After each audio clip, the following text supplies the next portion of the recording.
All right. So I'm just going to introduce our guest for the evening. The gentleman here is Ahmed Avais, and he is an enterprise and team coach. He comes from our neighbors from the south, the belligerent neighbors from the south, as he'll say, and hails from Tar Heel Nation, North Carolina. And I'd like to introduce Ahmed Avais. Ahmed? Well, thank you, everyone. You guys can hear me okay? Just somebody give me a thumbs up. All right, wonderful. And I see my friend Mike Bowler here too. So I maybe or maybe not, I will be invoking him during the presentation. So I'm going to jump right in because I know I have to go fast and furious in this one. So I'm going to share my screen. And so today's topic is cognitive coaching. Now that's a very interesting term. And obviously I'm not going to go through all the slides. So cherry pick which topic to discuss. And so the idea here is that cognitive psychology, cognitive computing, and cognitive science has a lot to offer.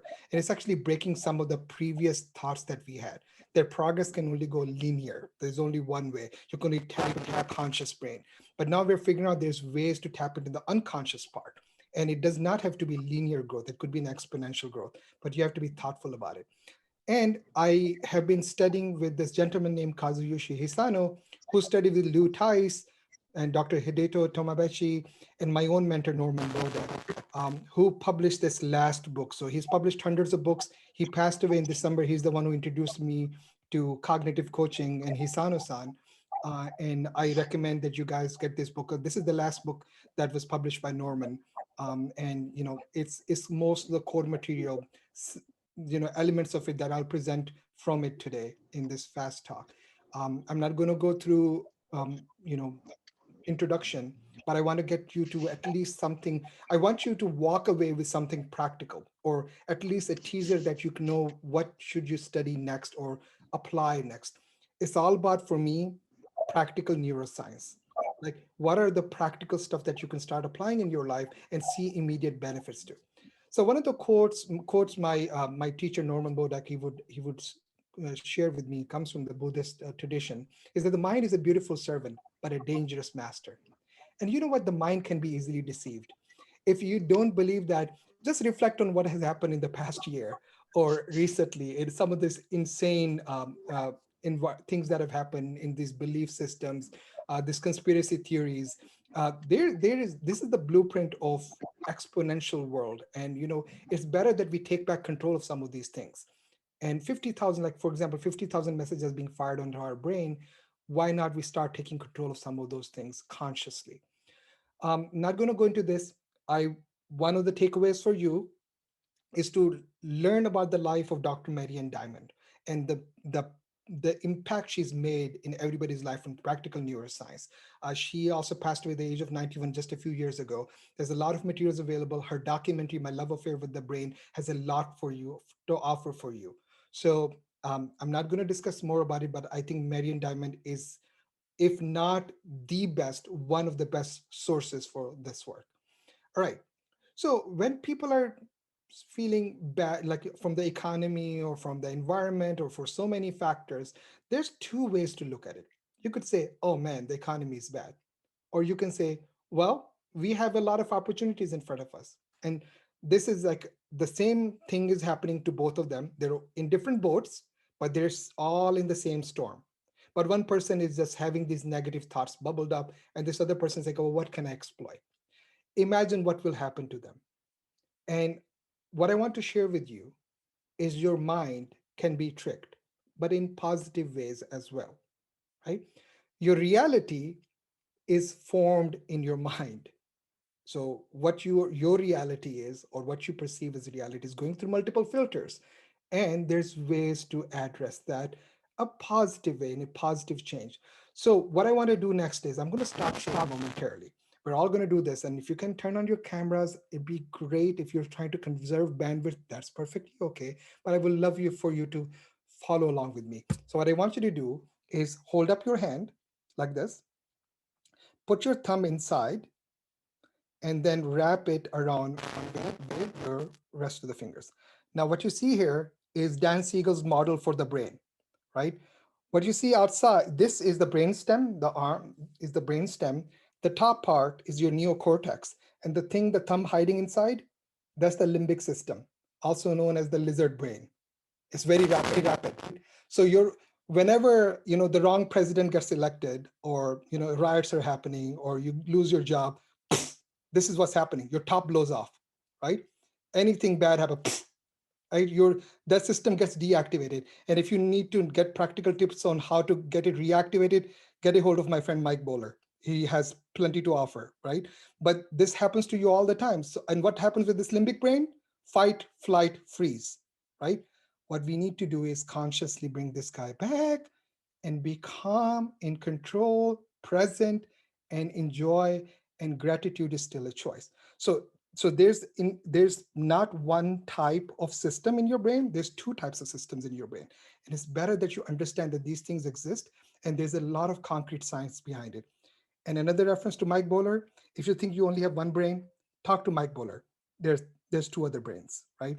Your head brain, your heart brain, and your gut brain.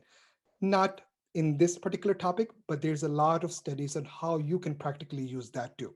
So maybe I'm lining up Mike for a bunch of talks, but he's a local resource to you. So take advantage of him. All right, so I'm going to propose an analogy. We all heard of machine learning, artificial intelligence, or what programmers laugh in everybody's face because artificial intelligence is like a buzzword now. Everybody has some sort of blockchain, machine learning program or team set up, right? But then it's been there for a while. What I want you to understand is that, we talk about, and this is, I don't want to give you an eyesore, but I want to talk about how machine learning works.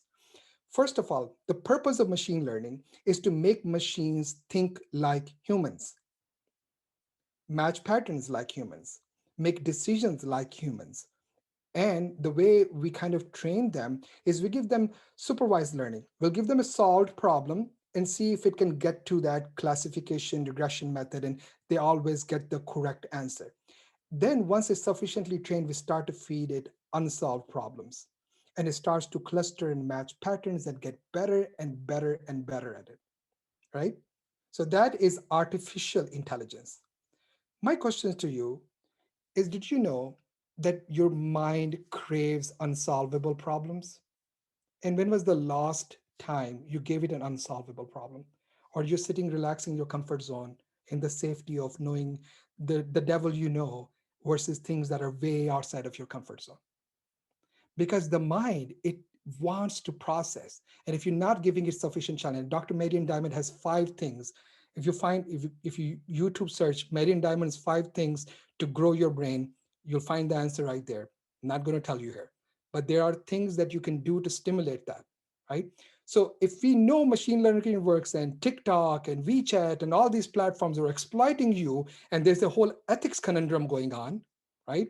People like me get to be modeled as, with certain AI algorithms. They predict what uh, people who look like me will do and act and behave. So there's the ethics part of it.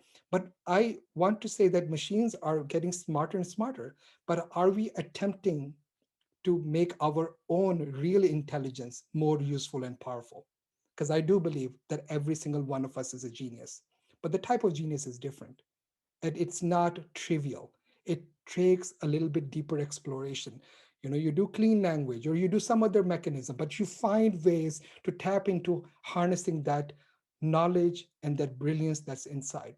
And it may start to sound like woo woo, but it's hard science, right? And I can throw a lot of materials, but again, I've been given only limited time.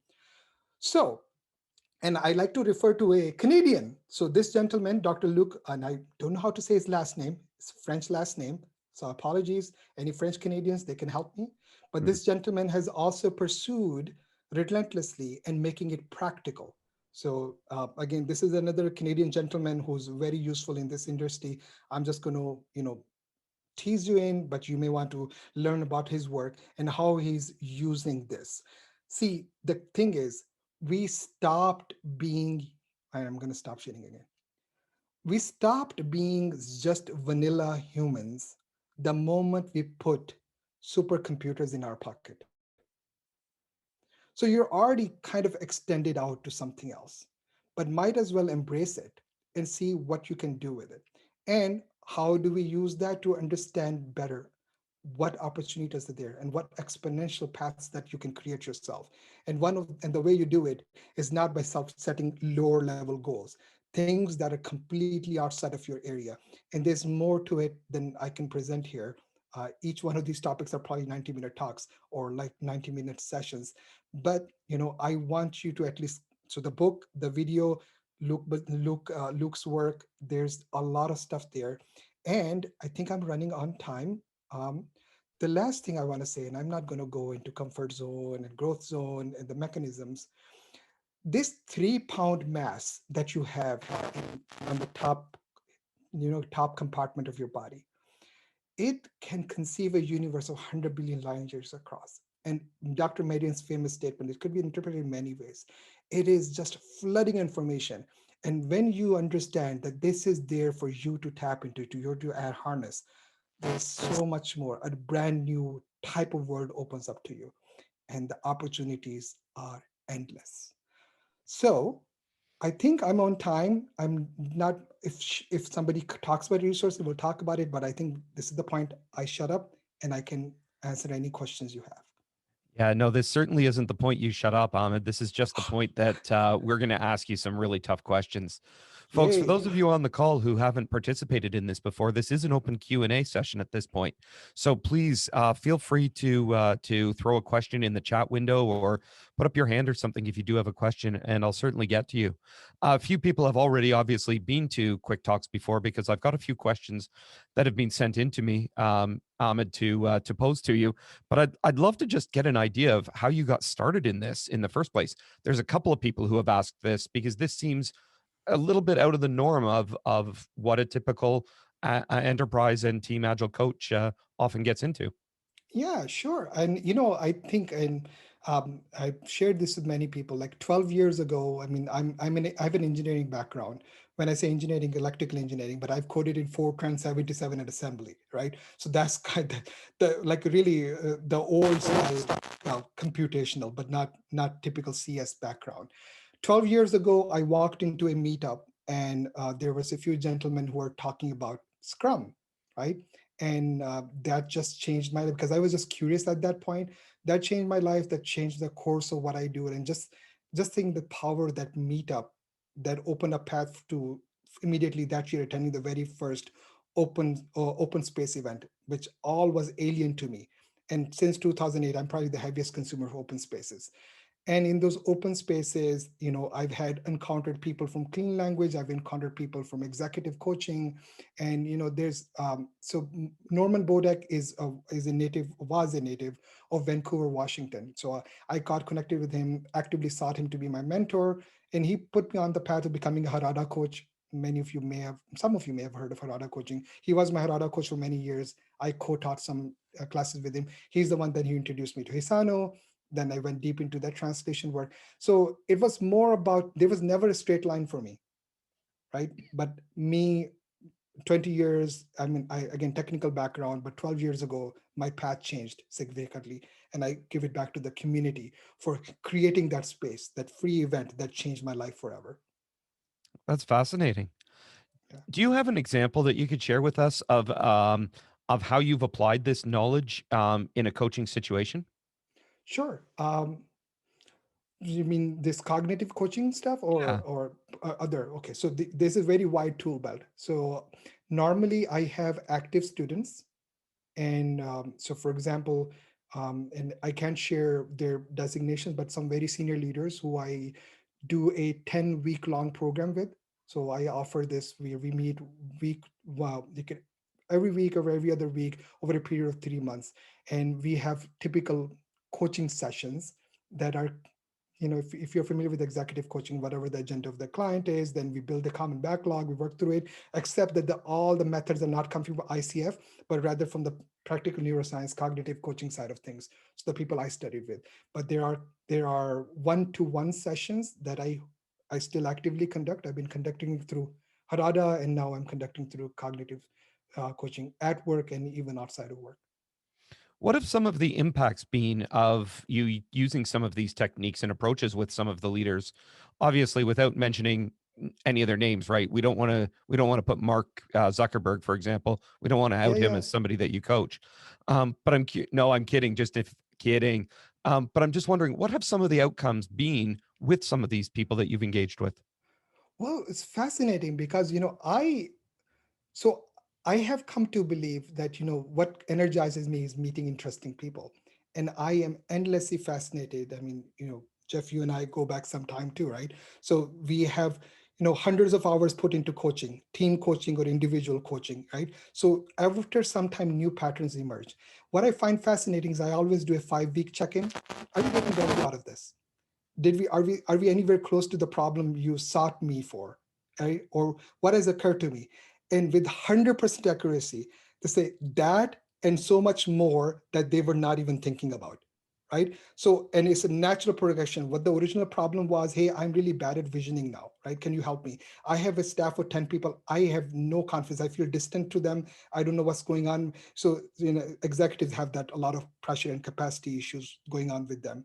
There's being laid off is a problem, but also laying off people is a problem as a senior leader. It's a big emotional impact on the person. But each time I find that I tell them, if not getting benefit, if we don't need to continue the remaining 5 sessions because we don't want to go into the sunk cost fallacy. But I check in every session and in the 5th session. And then when I say, all right, 3 months are over, we need to stop, right? And they say, well, can we continue? I said, well, if we continue, we have to solve a different problem, or what do you need? So, and a lot of time I tell them like, I need to now prioritize somebody else, but they still keep a relationship lighter touch. So the possibilities are endless. And I'm just fascinated how creative people are. People who think they are like, they have no creative muscle in them, and how much creativity comes out of them. Ahmed, you did a really good job with the time. And as a result, I think we have time for this question that's come through. Sure. You'd mentioned 5 things to grow your brain. Yes. What are those 5 things? Oh, come on. So you guys want to cheat? Do you want to answer? You don't have to. If you say No. I'm not going to answer the question, then you don't have to answer the question. No. How much time do we have?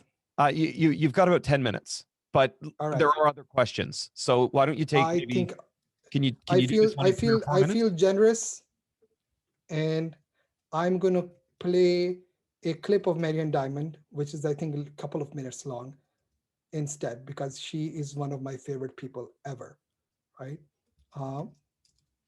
Give me a second, because all right, here you go. And I think I can share audio, right? It's fine. So I'm going to share my screen, share sound. And do you guys see it? We didn't test this, by the way. Ahmed had no idea that you were going to ask this question. So no idea if this is going to work. Can you guys hear it or not? Not yet. I can see a white. Oh, now we got it. Professor Marian Diamond.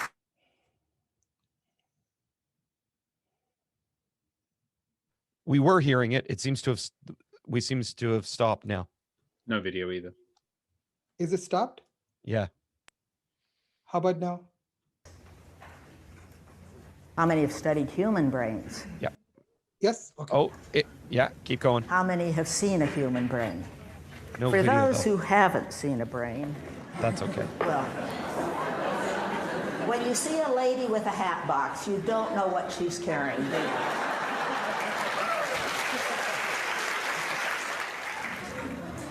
And there you are. Did you know that this is what you hope you look like inside?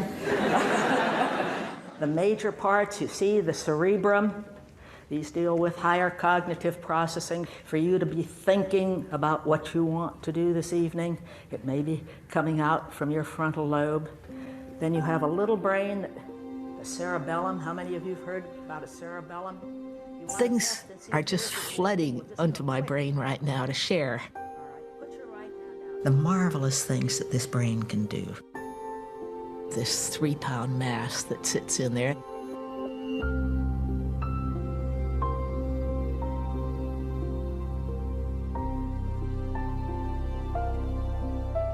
Everybody wants a better brain. There's no doubt. If there's an opportunity to improve your brain, you want to be there. And so 5 items that we have found are essential for Hey, a Ahmed, do better brain. you want to stop the Yes. video here for a sec? Yes. All right, I'll tell you what, we're not getting the video. We're hearing the audio, but we're not getting the video. So can you How do me a so? favor? It's okay. Let's just paste the link into the chat window and we'll go on to a couple of other questions. But I imagine that if we were able to see it, that would have been a really amazing video. Oh, I'm so sorry. That's Somebody okay. would have should have. So I don't know why. Well, let's finish the 5. Can you see now or no? Yeah, I'm seeing it now. Think It of looks all like- the all right, millions here of we go. things, but 5 shown in our work. And the first was diet. The second was exercise. The third was challenge. And the fourth was newness. And the fifth, we've added love. Right. So, and I'm so sorry. Like, I don't know how videos normally play out, but I'll drop the link for you guys, and you guys can watch it on your own or watch the whole documentary. Right? There's much more material in it than what I'm sharing. And so yes, and I apologize. There's the moment when she shows the brain is one of my favorite moments, right? And I guess you guys missed it. But the idea is she ran a lot of experiments on rats, and then like there's a ton of scientific studies that were done, and it's not fluffy at all. So there are those 5 things that you practically act on, right, and do something about. I will stop there. What other questions you have, Jeff? All right. So can you maybe provide us some of the benefits of this? And there's 2 parts to this question, both the benefits and drawbacks of having machines learn to solve problems the same way that humans do. Yeah, that is probably not the scope of today's topic. It's probably ethical. So this is the ethical dilemma, right? And ethics have so far, software has skirted outside of ethics. If software is used to detain people, profile people, arrest people, there's a body of knowledge that's growing out. I think the guy, Chamath, I forget his last name, but the guy who was who created the growth hacker playbook that Facebook uses, he has come out and there's a documentary called The Social Dilemma. If you've not seen the documentary Social Dilemma, I would recommend. So Chamath shows up in that one too. There's a lot of people trying to solve that problem. Hey, a knife is a knife, right? You could use it for good, or you could go and hurt somebody. So I think it's brilliant that humans can now tap into so much more, right? Somebody was telling me they were describing no code movement. I don't know if you know about no code or low code. So it tends to be, and we spent some thousands of dollars building Harada app too, right? But these days, you can literally hire an army of people for $1,500 a month on welovenocode.com who can build these apps at fraction of the cost that used to cost $100,000 for only 5 years ago, right? So things are changing. So why do everything the hard way? Why, right? Do you want to eat bread? Find a organic, ethical place to get it from, but don't go plant the seeds and grow the wheat and harvest. I mean, you could take the very long path too. If that's enjoyable, then do it. But there's ways to do it ethically and consciously and deliberately. So we're saying the world is just getting started, good and evil both in it. One of the challenges that I think I can imagine people having is applying the logic that we have today, or the current problems that we have today. And so as you're talking and answering that question, I'm thinking back to the trolley problem. For anyone who's familiar with the trolley problem, it's the idea that there's a trolley that can either go on track A or track B. If it goes on track A, it's going to kill 1 person. If it goes on track B, it's going to kill 5. But the 1 person is a baby. Do you throw the switch so that it goes on one or the other? And it occurs to me that there's a third option. Why don't we just stop the trolley? How does that sort of play in to this sort of thinking and this sort of coaching and this sort of engagement with folks about challenging some of those pre-existing conditions that we have? Yeah. So I think, I know Hisano's answer. He says that he'll coach anybody, but not terrorists, right? But, empowering people who are narcissistic. And you can imagine some people in recent history who have a lot of self-belief and self-confidence, which is an amazing cognitive coaching pattern, but you don't want to empower those that will abuse this for the worst, right? But these are things, these are ethical questions, right? These are questions, are you feeding the narcissist? Are you feeding negative patterns? But we generally start off with not assuming anything. There's one thing called assume positive intent. How about we assume no intent, right? Start there first, and then make sure that these things are brought to focus. Somebody says, I can't do this. Somebody says, I can't do this, or I can do this. Let's first break that pattern. Say, well, if you say you can't, or you say you can, you're right. Because it's the self-belief that's going to form it. But then let's lead those conversations for higher purpose. And we do go deep into the cause. Well, what is your purpose? What is your driving force? And that tends to come deeper from a positive place. I still believe that with all the mess that we have, there's still so much goodness, and there's work to be done. So, and those extreme cases, I have not had that chance yet, and I hope not. But when those extreme cases come, then you become a designated reporter. Remember, somebody shows signs of paranoia, somebody shows signs of destructive behavior. As a coach, you need to stop. You say, I'm a coach, not a therapist, right? And at this point, I would recommend that coaching is stopped here, and I have to be a designated reporter. But let's take it on with people who are more professionally prepared to go into deeper psyche. A coach should not delve in that unless you're a trained psychotherapist. That's a great reminder. That's a great reminder. Thank you. Hey, if people want to learn more about this from you, or they want to connect with you, what are the best ways to get in touch with you? Yeah. So how do they connect with me? How do they give me money? That's kind of thing. All right. Exactly. So I have a YouTube channel, or this is my website, my email address, my cell phone. There's a way, find me on LinkedIn, connect with me. I do teach this, and I do go into deeper dives, and just, find any way that makes sense for you and connect. I'm always taking on new, depending on my capacity, which is very limited and scarce. But, I will at least entertain it. Awesome. In the chat window, folks, John Dobin has just posted a link to Ahmed's YouTube channel. He's also posting a link to a survey from tonight's event. So if you could take a moment, we'd love to get some feedback. Ahmed, this was a great introduction, and I know you've just not even scratched the surface on this.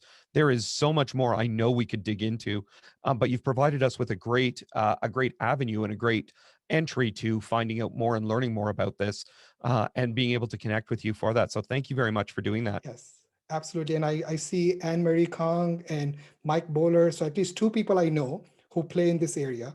So your local resources, appreciate them, make use of this. There are a number of folks on this call who do play in this space a little bit. I don't know that we can call Mike. I'm not familiar with all of them. Yeah, I'm not familiar with all of them. I'm sure many of them are here, but Mike Bowler is no longer a local connection, though. He decided to abandon us and move out to British Columbia. So at this point, Ahmed, you're closer to us than Mike is. Anyway, thank you so much for your time, folks. Thank you so much for your participation tonight. The questions were great. Please take a moment to fill out the survey. Check out all of the other Agile Toronto talks, which are on YouTube as well, on the AgileTO YouTube channel. Thank you so much, folks. Have a wonderful, wonderful evening. We look forward to seeing you in a couple of weeks for our next one.